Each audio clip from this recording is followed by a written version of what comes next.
All right, so we are back once again with Scott Sean White. We're going to wrap this up. I know Scott has to get out of here in a few minutes. He's going on vacation. That's going to be fun, right? Going on vacation with my bride. Yep. Yes. Fun times, man. He's like, Uh-huh. man, you know what? We scheduled this for 4, but I think my wife will kill me if we continue going down that road. You didn't say that, but I have a wife, so I understand how that works. Believe that. I But appreciate you. a couple of just cookie cutter puff questions. Yeah. We've got done the deep thing already. What projects do you have coming up? I know you're talking about possibly doing another acoustic record, maybe. Well, I'm gonna put out acoustic versions of stuff that's on this current album. Okay. Even better on the bad days, just for content for Spotify and streaming. But I'm looking to start working on my third album, studio album here in the fall, I think. I'm going through the process of picking out the songs officially and starting to play them a lot to get used to them and figure out how we want to approach them and all that stuff. So hopefully get that started in the fall and hopefully have brand new music out maybe summertime next year. Nice. So we didn't get to Yeah, talk about the second record, which I would have liked to. But so maybe when the new record comes out, you can come back on the show and we can talk about both of them. Um, that that sounds great. that would be really cool. Here's Yeah. a question that'll make you think a little bit. We talked Okay. about having a famous artist choose a song and blow up, and then you become uber famous.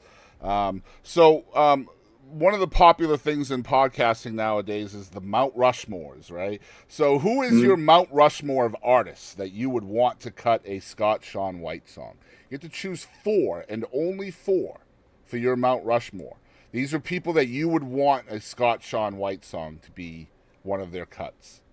Okay. Is it okay with you if I change it to the Mount Rushmore of songwriters that I love? Absolutely. Because I don't really care about the artist.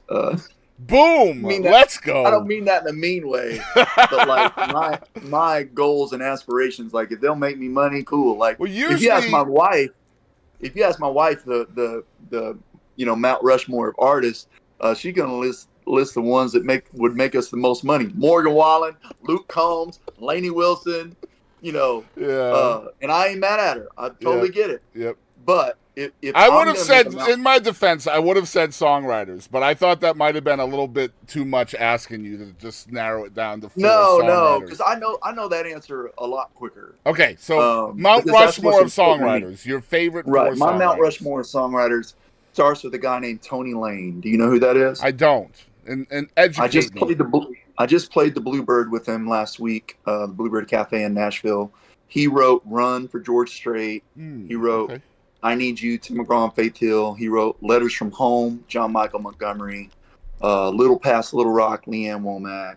"Hello World," Lady Antebellum. I mean, I could just go on and on. Oh, But he has man. a Okay. self-titled album called Tony Lane. It's on Spotify and all that.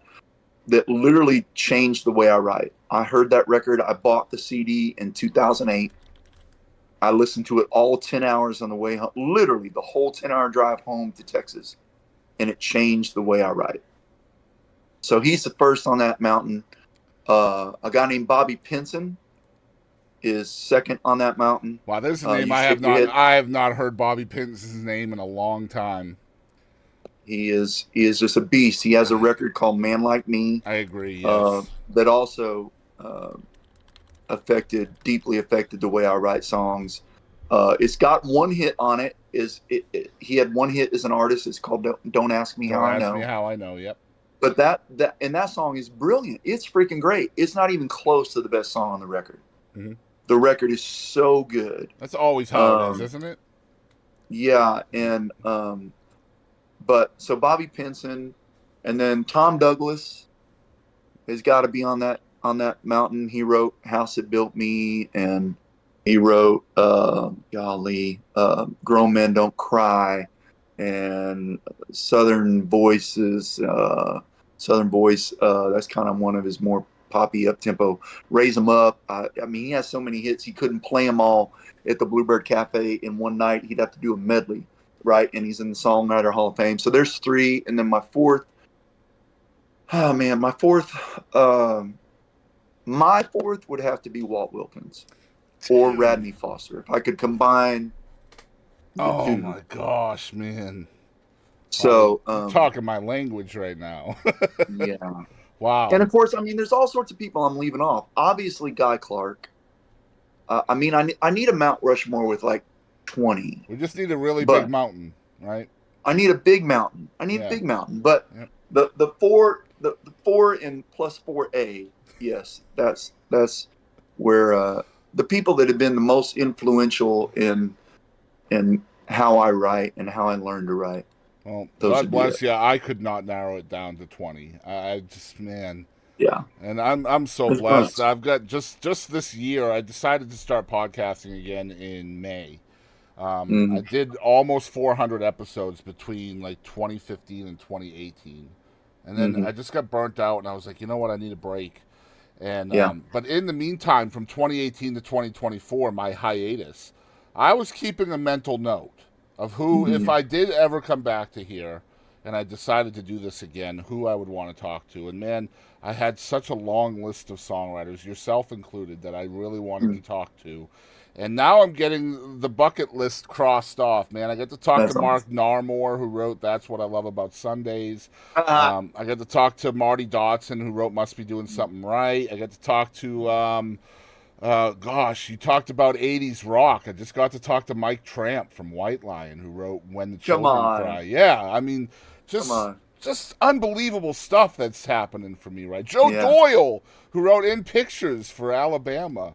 yeah. Like, just so many cool Awesome. things that are happening, and just so blessed to get to talk to folks like you. Where can people follow along with Scott Sean White on Well, social media and stuff? there's ScottSeanWhite.com, and Sean is SEAN because I think my mama had a crush on Sean Connery.